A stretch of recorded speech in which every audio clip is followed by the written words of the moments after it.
High Radhe Radhe, শুভ সকাল সবাইকে। কেমন আছো তোমরা সবাই? আশা করছি ভালো আছো, সুস্থ আছো। আমরাও আছি মোটামুটি ভালোই। তো দেখো, বাগান থেকে শুরু করে দিলাম আরও একটা নতুন ভিডিও। এই যে একটা ফল ছিল শশা, তোমরা তো দেখতে সবাই খুবই ভালোবাসো। তোমরা যদি কাছে থাকতে সবাইকে দিয়ে খাওয়ার মজাটাই আলাদা হয়ে যেত, তাই না?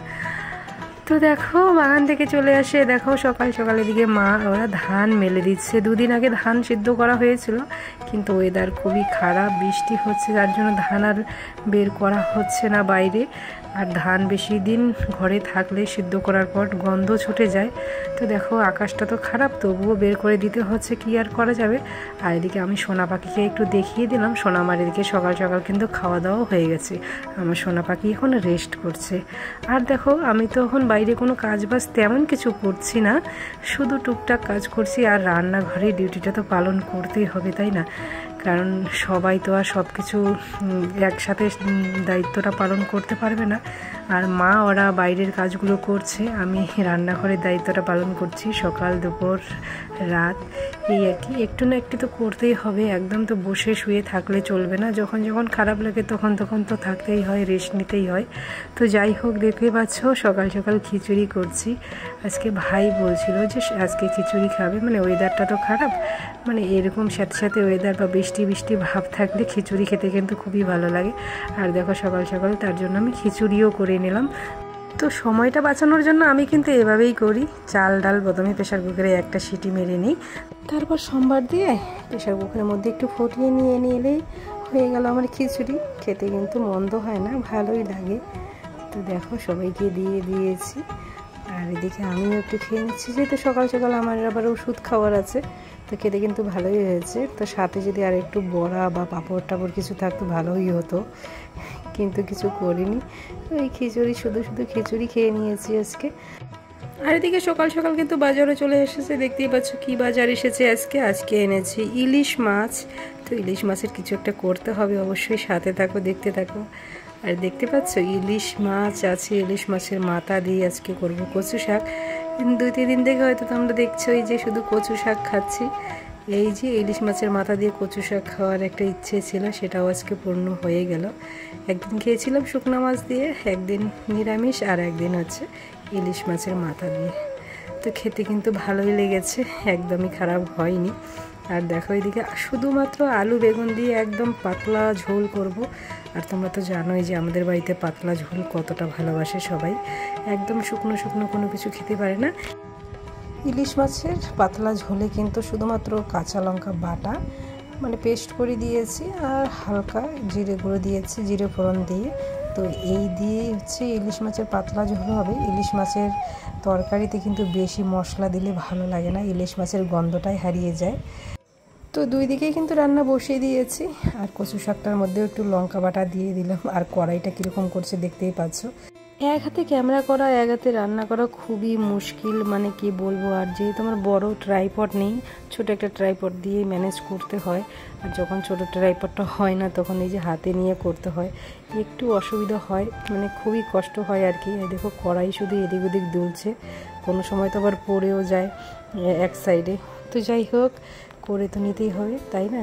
তো দুই দিকেই রান্না কিন্তু বসিয়ে দিয়েছি, একদিকে ইলিশ মাছের পাতলা ঝোল, আর একদিকে কচু শাক। তো আমার আগের ভিডিওতে সোনামার যখন আগের ভিডিওগুলো শেয়ার করেছিলাম তোমাদের সাথে, তোমরা তো প্রত্যেকেই খুবই আনন্দ পেয়েছো, খুবই ভালো পেয়েছো। তোমাদের প্রত্যেকের কমেন্ট পেয়ে পেয়ে পড়ে পড়ে এতটা ভালো লেগেছিলো আমার। এতদিন আমি কেন শেয়ার করলাম না সে আগের ভিডিও, তাই ভাবছি। তো যাই হোক, তোমরা তো সবাই ভালো পেয়েছো আমার সোনামা। আর একটা কথা কি জানো তো, সোনামা এখন প্রতিনিয়ত ডাকলে মানে সাড়া দিচ্ছে, হাসছে, ও মানে মুভমেন্ট করছে আর কি, বুঝতে পারছি।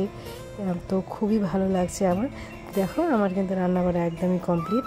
আর এদিকে আমি সোনামাকে দেখিয়ে দিচ্ছি কি হচ্ছে বলো তো। একদম খাওয়া দাওয়ার প্রস্তুতি পর্ব চলছে। আমার সোনা পাখিকে কিন্তু স্নান করানো হয়ে গেছে, আমি রান্না করে এসে স্নান করিয়ে নিয়েছি। আর দেখো, আমার মা কত সুন্দর করে তার নাতনিকে আদর করছে। আর এই যে সাজুগুজু কিন্তু করিয়ে দিয়েছি সোনামাকে। এখন মা এদিকে খাওয়াবে, খাবার দাবার সব কিছু নিয়ে নিয়েছে, তাই তোমাদের সাথে ভাবলাম যে একটু শেয়ার করে দিই। তো আমার আগের ভিডিওতে সবাই তো সুন্দর সুন্দর কমেন্ট করেছো, কিন্তু একটা কমেন্ট তোমাদের সাথে আজকে শেয়ার করে দিচ্ছি। কৃষ্ণা ব্লগ বলে আমার এক দিদিভাই আছে, কৃষ্ণা দিদিভাই। সে দিদিভাই খুবই ভালো লাগে আমার কাছে, কারণ দিদিভাই শুধু মানুষ হিসেবে নয়, মন থেকেও খুবই ভালো। আমার সোনামাকে তো খুব ভালোবাসেই, তার সাথে দিদিভাই প্রত্যেকটা ভিডিওর সাথে যে কমেন্টগুলো করে না, একদম মন ছুঁয়ে যাওয়ার মতো। দিদিভাই যখনই কমেন্ট করে তো মনে হয় যে দিদিভাই আমার কাছেই আছে, সামনেই আছে। মনে হয় যে দিদিভাই এই সামনে থেকে মনে হয় এই কথাগুলো বলছে।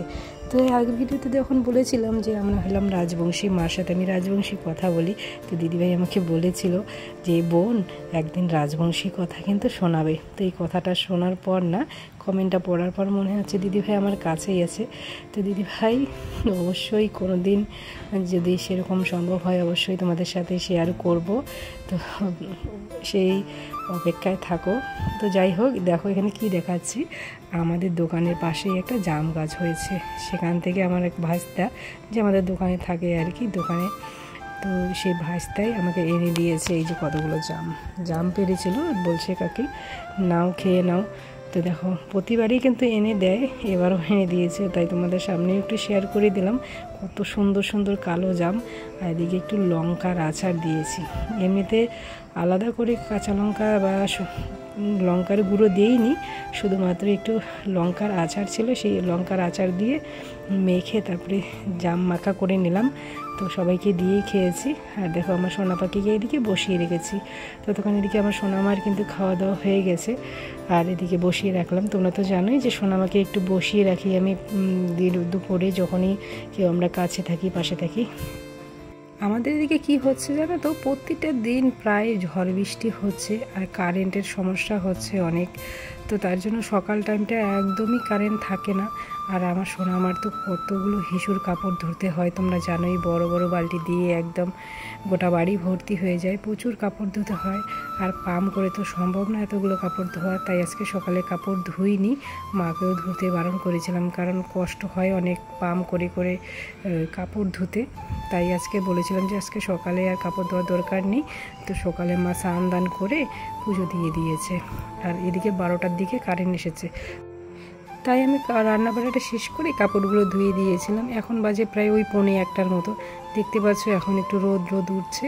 আর ওইদিকে দেখো বারান্দায় ধানগুলো তুলে রাখা হয়েছে। দেখতে পেয়েছিলে তখন যে সকাল সকাল ধান দেওয়া হয়েছিল, মাঝখানে আকাশটা অন্ধকার করছিল, তার জন্যই আবার তোলা হয়েছে খুব তাড়াতাড়ি করে। তো দেখো ধান তোলার পর এখন আবার একটু রোদ দেখা দিচ্ছে। তো এখন কি করবো বলো, এই করতে হচ্ছে। আর এই যে কাপড়গুলো যে মেলে দিচ্ছি, এখন 1:45 বাজে, এই কাপড় কি শুকাবে বলো? এই হালকা পাতলাগুলো একটু শুকাতে পারে, তবে যেটুকু না শুকাবে আবার ফ্যানের উপরে দিতে হবে ঘরের মধ্যেই। তো এই করতে হয়। আর তো প্রচুর জামা কাপড় আছেই, সোনামার, বাবুর, ওইদিকে মার। তো এগুলো নিয়ে যাচ্ছি বাড়ির ওইদিকে। তো দেখো এদিকেও বাড়িতেও সম্পূর্ণ আড়ের মধ্যে একদম মেলে দিয়েছি।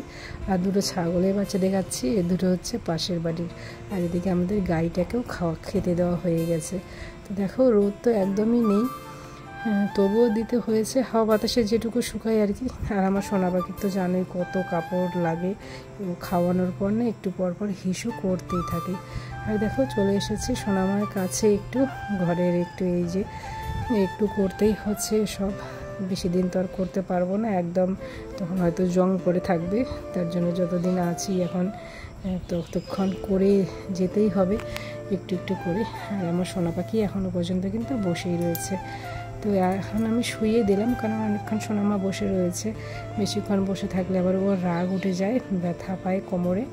তো দেখো আমার সোনা পাখি কিন্তু খুব ফুরফুরে মেজাজ। আমি ডাকছি যে সোনামা কি করছো, উঠে এসো। এই দেখো কীরকম করছে, তোমরা হয়তো বুঝতেই পারছো। সোনামা কিন্তু এখন অনেকটাই মুভমেন্ট করছে।